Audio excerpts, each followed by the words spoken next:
பணக்கார பையன்கிட்ட ஷாப்பிங்க்கு போகிறதா போய் சொல்லிட்டு அவனோட பிஸ்னஸ் மேன் அங்கிளை மீட் பண்ணி அவன் அடைச்சி வச்சிருக்க தன்னோட தம்பி தங்கச்சியை பார்க்கணுன்னு ரொம்ப கெஞ்சி கேட்குறா.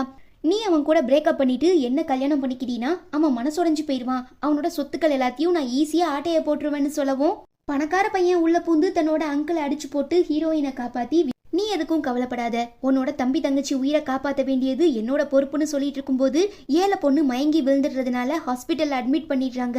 சில நாட்களுக்கு முன்னே இவங்க 2 பேருக்கு நடுவில் நடந்த சம்திங்னால அவ பிரெக்னென்ட் ஆகியிருக்கான்னு தெரிஞ்சதும் சந்தோஷத்துல தலைக்கால புரியாம ரொம்பவே நல்லா பாத்துக்கிறான்.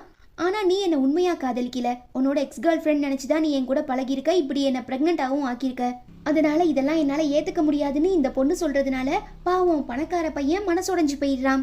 என் மேலையும் தப்பு இருக்கு, கொஞ்ச நாள் டைம் கொடு, எப்படியாவது உன் தங்கச்சி உயிரை காப்பாத்திடுறேன்னு சொல்லும்போது காலம் கடந்து போச்சு, இதுக்கப்புறம் காத்துட்டு இருக்க என்கிட்ட நேரம் இல்ல, உன்னோட அங்கிள் அந்த பிசினஸ் மேனை கல்யாணம் பண்ணிக்கிட்டா மட்டும்தான் என் தங்கச்சி உயிரை காப்பாற்ற முடியும்னு சொல்லி பிரேக்கப் பண்ணிட்டு அவன் கூட போயிடுறா.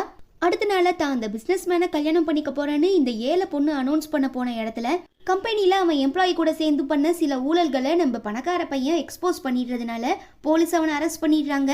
பிரிஞ்சு போன காதலர்கள் திரும்ப ஒன்னா சேர்ந்து கல்யாணம் பண்ணிக்கலான்னு போகும்போது பிஸ்னஸ்மேன் சும்மா இல்லாம தன்னோட அக்கா பொண்ணை அனுப்பி 12 மணி நேரத்துக்குள்ள உன் தங்கச்சிக்கு அந்த மருந்தை கொடுத்தா மட்டும்தான் அவன் உயிர் பொழப்பா, ஸோ நீ இந்த கல்யாணத்தை நிறுத்திட்டு உன் வயிற்றுல இருக்கிற குழந்தைய அபார்ஷன் பண்ணிட்டீன்னா நான் சொன்ன மாதிரியே உன் தங்கச்சிக்கு அந்த மெடிசனை கொடுத்துட்றேன்னு மிரட்டுறதுனால தன்னோட வாழ்க்கையே போனாலும் பரவாயில்லன்னு சொல்லி கல்யாணத்தை கேன்சல் பண்ணிட்டு தம்பி தங்கச்சியை காப்பாற்ற போயிடுறா.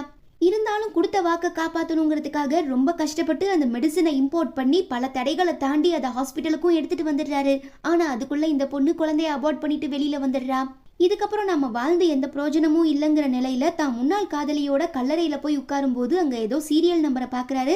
உடனே அதுக்கு கால் பண்ணா ஒரு லாயர் அட்டென்ட் பண்ணி இறந்து போன உங்க முன்னாள் காதலி தன்னோட பாதி சொத்துக்களை ஆதரவற்ற குழந்தைங்களுக்கு எழுதி வச்சுட்டாங்க, மீதி உங்க பேர்ல இருக்கு, சோ அவங்க ஆசைப்பட்ட மாதிரி நல்ல விஷயத்துக்கு பயன்படுத்துங்கன்னு சொல்லி கொடுத்துடுறாரு.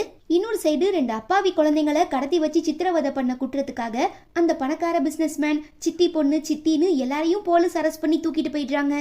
கெரியர்ல சாதிச்சிட்டோம், ஆனா வாழ்க்கை போச்சேங்கிற விரக்தியில இருக்கும்போது முன்னாள் காதலி கனவுல வந்து என்னாலதான் உன் கூட இருக்க முடியல, அட்லீஸ்ட் அந்த ஏழை பொண்ணை மீட் பண்ணியாவது உன் மனசுல இருக்க எல்லாத்தையும் சொல்லிடு, 2 பேரும் ஒன்னா சேர்ந்து சந்தோஷமா வாழுங்கன்னு சொல்றதுனால உடனே போய் அந்த பொண்ணை பார்த்தா அவ இன்னும் பிரெக்னெண்டா இருக்கா, ஏன்னா அன்னைக்கு அபார்ஷன் பண்ணிருக்க மாட்டா. ஸோ இன்னும் அந்த பொண்ணு தன்னை காதலிக்கிறா, தன்னோட குழந்தை உயிரோட இருக்குன்னு தெரிஞ்சதும் உடனே அந்த பொண்ணை கல்யாணம் பண்ணிக்கிட்டு தன்னோட குட்டி குட்டி மச்சினிச்சி கூட சேர்ந்து எல்லாரும் ஒரே ஃபேமிலியா சந்தோஷமா வாழ ஆரம்பிக்கிறாங்க.